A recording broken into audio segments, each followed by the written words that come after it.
Bonjour et bienvenue. Aujourd'hui, on plonge dans le Kanban, une méthode ultra efficace pour gérer son travail, améliorer sa productivité et fluidifier ses projets. Tu veux éviter les blocages, avoir une vision claire sur tes tâches ou optimiser ton workflow? Alors reste bien jusqu'à la fin de cette vidéo car je vais vous expliquer comment fonctionne le Kanban, ses principes clés et comment l'adopter facilement, que ce soit en entreprise ou pour vos projets personnels. C'est parti! Donc, qu'est-ce que c'est le Kanban? Le Kanban, c'est une gestion visuelle du flux de travail. Donc, le Kanban, c'est une méthode de gestion de projet visuel qui permet d'optimiser le flux de travail en utilisant le tableau, des cartes et des colonnes. Son objectif est donc d'aider les équipes à mieux gérer leurs tâches en les rendant plus visibles et en contrôlant leur progression. Le Kanban est inspiré par le système de production Toyota. Cette méthode est particulièrement adaptée à des environnements agiles et les projets à forte composante de gestion de tâches en continu. Alors, comment fonctionne le Kanban? Ce principe de base de Kanban repose sur un tableau avec différentes colonnes qui représentent les différents statuts des tâches, donc de à faire, en cours, à fini. Ce tableau, il peut être en physique ou également il peut être numérisé, comme par exemple avec notre application La Kiwi. Maintenant, on va voir les éléments clés d'un Kanban. Donc, on commence d'abord avec le tableau Kanban. Donc, c'est le cœur du système.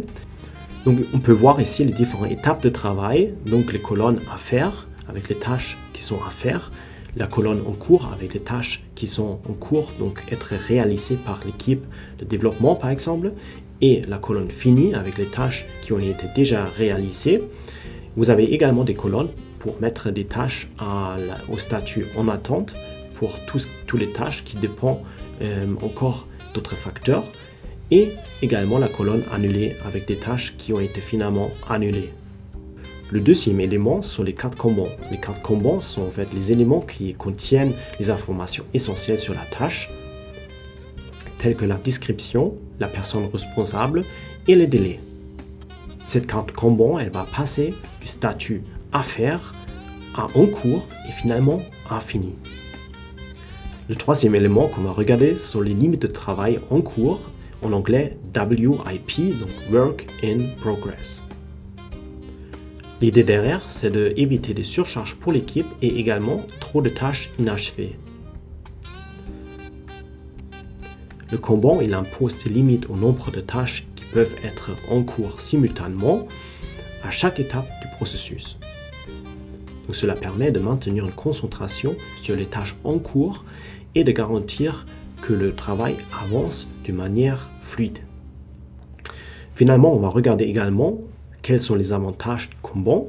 Donc, d'abord, on a forcément la visibilité. C'est une méthode super visuelle. Vous avez donc les colonnes avec les cartes, avec les tâches qui passent d'un statut à un autre statut. On voit directement combien de tâches ils sont à quel statut. On voit s'il y a par exemple beaucoup de tâches dans la colonne en cours à réaliser. On voit donc par exemple le nombre de tâches qui se trouvent actuellement en cours, donc sur lesquelles l'équipe est en train de travailler. Ainsi, vous pouvez rapidement voir s'il y a des points de blocage, car il y aura beaucoup de tâches qui vont s'accumuler dans une certaine colonne. Puis il y a la flexibilité. Contrairement à d'autres méthodes, Kanban n'impose pas des cycles à durée limitée, mais vous allez travailler sur les tâches en continu. Finalement, il y a l'amélioration continue. Le Kanban, il encourage l'analyse régulière du processus pour identifier des points de blocage. Cela favorise une approche continue.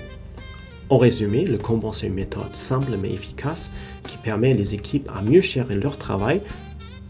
Le Kanban, il favorise également la collaboration et la transparence dans l'équipe. C'est tout pour aujourd'hui. Merci beaucoup d'avoir regardé cette vidéo. Si ça vous plaît, merci de liker cette vidéo et également, si ce n'est pas déjà fait, de vous abonner à notre chaîne. À très vite. Salut, bonne journée.